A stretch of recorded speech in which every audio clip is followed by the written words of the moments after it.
नमस्ते जी। ये मेरा 100th वीडियो है और मुझे बहुत खुशी है कि मैं ये टॉपिक आपके सामने प्रस्तुत कर रही हूँ। हिंदू संप्रदाय कितनी खूबसूरत है और सदियों से चली आ रही हैं। आज हम जानेंगे हमारे बुनियादी परंपराओं के पीछे वैज्ञानिक तत्व के बारे में। नमस्ते। सिर्फ मुंह की बोली से ही नहीं, हाथों के इस हाव भाव से हम दूसरों के प्रति प्रणय और सत्कार दर्शाते हैं। सादर से हम दोनों हाथ जोड़कर लोगों को प्रणाम करते हैं। योगा में इसे अंजलि मुद्रा या प्रणामासन कहते हैं। प्रत्येक उंगली नियत ऊर्जा का प्रतिनिधिक है, जैसे छोटी उंगली तमस, अनामिका रजस, बीच की उंगली सत्व, तर्जनी आत्मा को और अंगूठा परमात्मा को दर्शाता है।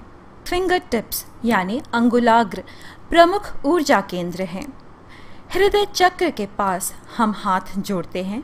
इस तरह सारी अंगुलियां संरेखित होते हैं और इस तरह हम 5 गुणों को सम्मिलित करते हैं।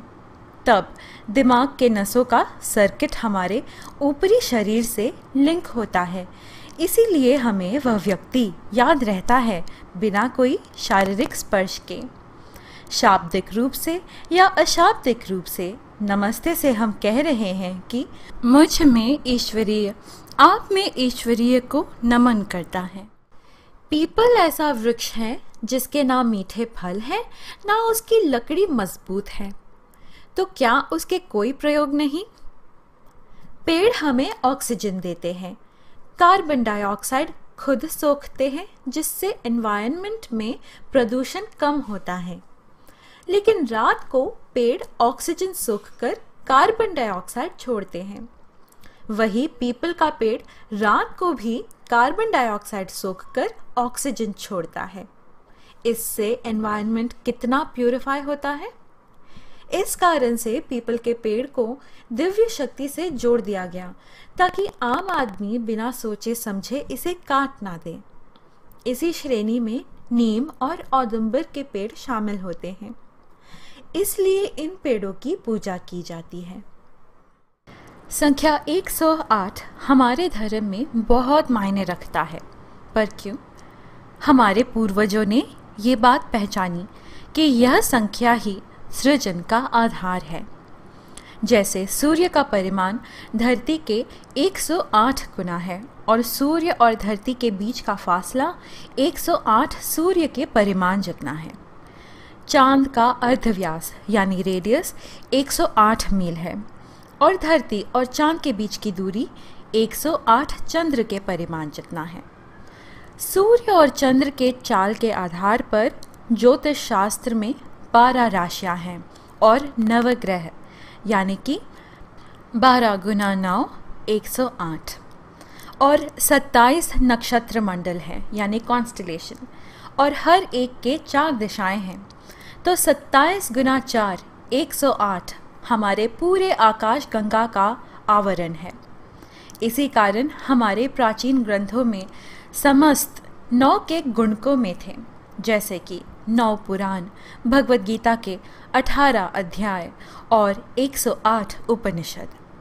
आयुर्वेद के अनुसार हमारे शरीर में 107 मर्म हैं, जो 108 संधियों से जुड़े हैं।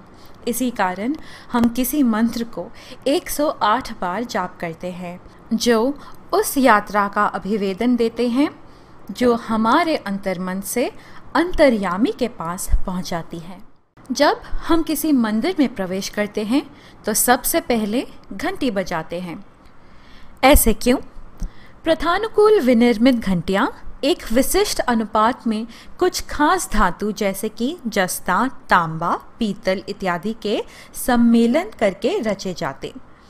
दिमाग 2 समभागों में विभक्त है। दिमाग का बाईं तरफ का भाग शरीर के दाईं तरफ को नियंत्रण करता है और वैसे ही दिमाग का दाईं तरफ का भाग शरीर के बाईं तरफ को नियंत्रण करता है।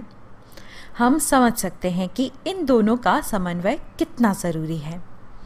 जब घंटी बजती है तो उसकी गूंज हमारे दिमाग के दोनों भागों में यकायक एकता उत्पन्न करता है। यह ध्वनि 7 सेकंड तक गूंजती तो शरीर के सातों चक्र छू जाती। इसमें मन की शांति की भावना और एकाग्रता बढ़ती ताकि भक्त भगवान पर ध्यान केंद्रित कर सकें। क्या कभी आपके अध्यापक ने आपको दोनों कान पकड़कर उठक बैठक करने की सज़ा दी? यह सज़ा नहीं, हमारे फायदे के लिए क्रिया है। कान की पाली पर दबाव देने से एक्यूप्रेशर की तरह वो सीधे उन नसों पर प्रभाव करता है जो सीधे दिमाग को उत्तेजित करते हैं। जो बच्चे जल्दी भूल जाते हैं या धीरे समझते, उनके लिए दोनों हाथों से कान की पालियों को खींचते हुए उठक बैठक करने की क्रिया दिया जाता था। उठक बैठक से दिमाग जल्दी उत्तेजित होता है। इसके फायदे जानकर अमेरिका में आजकल इसे सुपर ब्रेन योगा नाम देकर बच्चे उत्साह से इसे सीखने आ रहे हैं। हमारे पूर्वजों ने कहा कि सोने के लिए उचित दिशा दक्षिण है। ऐसा क्यों? धरती की अपनी चुंबकीय क्षेत्र है, लेकिन यह चुंबकीय क्षेत्र भौगोलिक उत्तर दक्षिण के विपरीत है। चुंबकीय बल की लकीरें हमेशा उत्तर से दक्षिण की ओर चलती हैं, जो धरती पर भौगोलिक दक्षिण से उत्तर की ओर माप सकते हैं। हमारे शरीर की भी अपनी चुंबकीय क्षेत्र है, जो कि सिर से पांव तक चलता है। जब हम सिर को दक्षिण दिशा रखकर सोते हैं तो दोनों के चुंबकीय क्षेत्र सीधे मिलते हैं।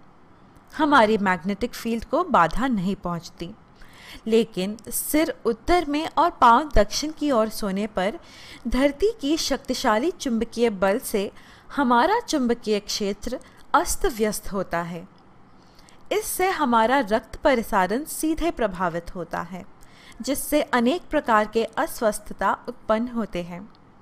दिन में हम इधर उधर चलते रहते हैं, लेकिन सोते समय ज़्यादा वक्त के लिए एक ही जगह बिना हिले रहते हैं, जिससे इसका प्रभाव ज़्यादा पड़ता है।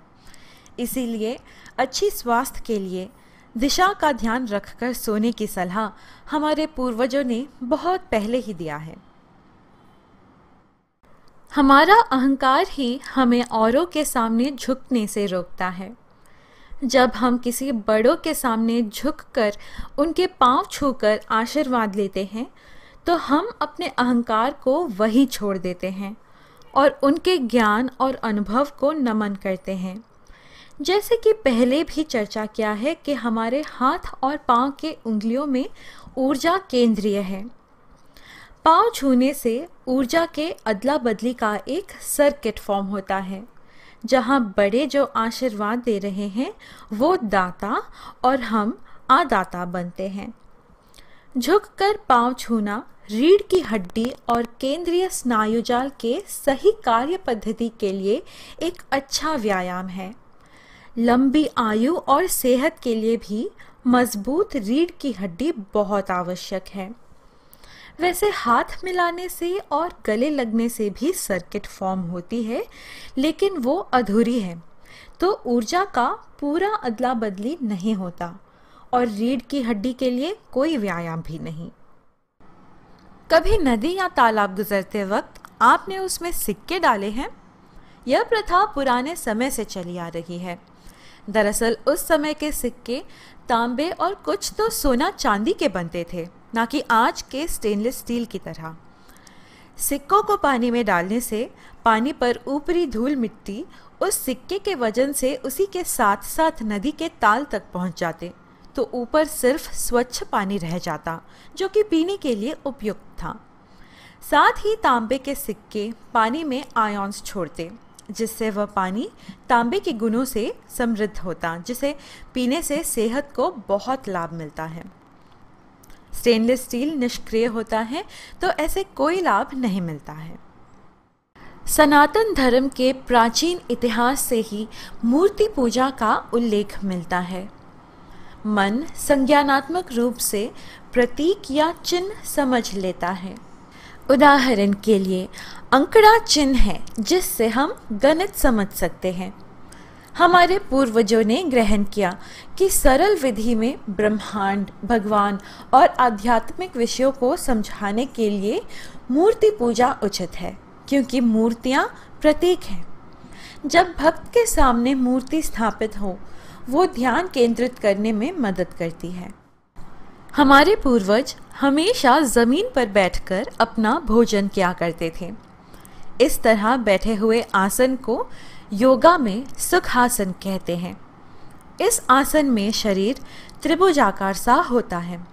त्रिकोण सबसे स्थिर आकृति है। इस आसन में पाचक अग्नि इग्नाइट होता है।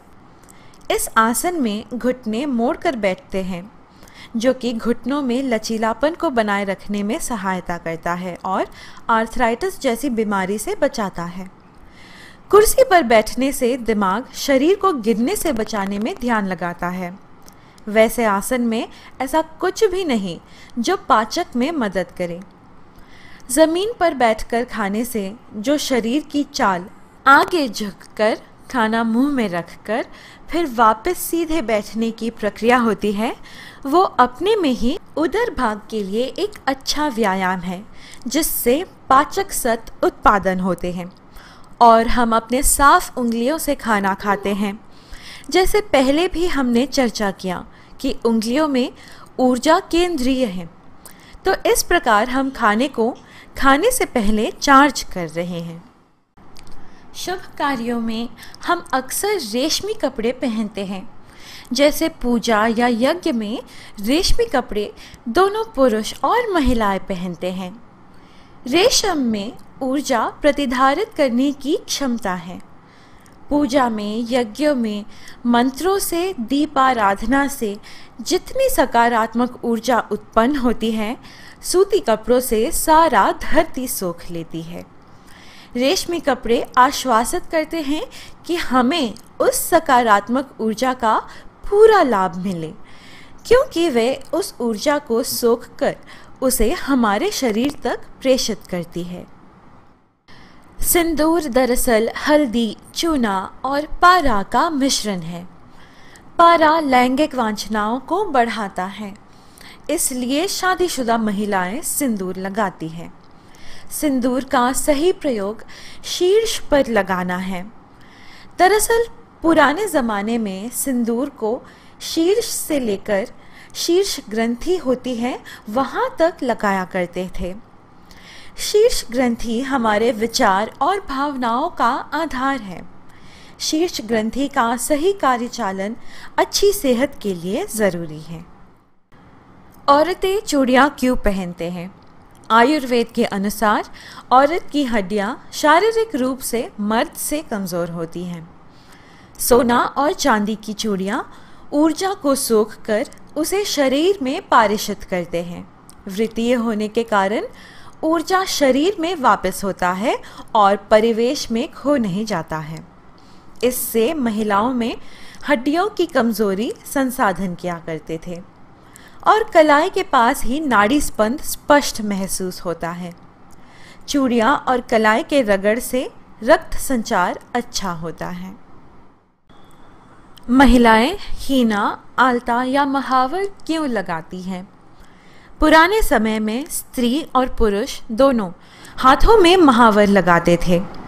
मेहंदी और आलता या महावर जिसे कहते हैं एंटीबैक्टीरियल है। आज के ज़माने में रासायनिक हैंड वॉश, पुराने ज़माने में मेहंदी और आलता। मेहंदी की अनोखी खुशबू मन को शांत रखने में मदद करती है। सिर्फ मन को ही शांत नहीं, शरीर से अधिक ऊष्मा भी खींच लेती है। इसलिए खास करके शादियों में इसे प्रयोग करते हैं, क्योंकि ये बुखार और इन्फेक्शन से बचाती हैं। इनका लाल रंग मन को उत्तेजित करता है। दोस्तों, ये थी कुछ हिंदू संप्रदायों के पीछे का वैज्ञानिक तत्व। दरअसल प्राचीन जीवन शैली के हर पहलू में कोई अंतरार्थ, कोई तत्व छुपी है। यह वीडियो आपको पसंद आया तो लाइक ज़रूर करें और इस टॉपिक के पार्ट 2 देखना चाहते हैं तो कृपया कमेंट करके जताएं। जय भारत, जय सनातन धर्म।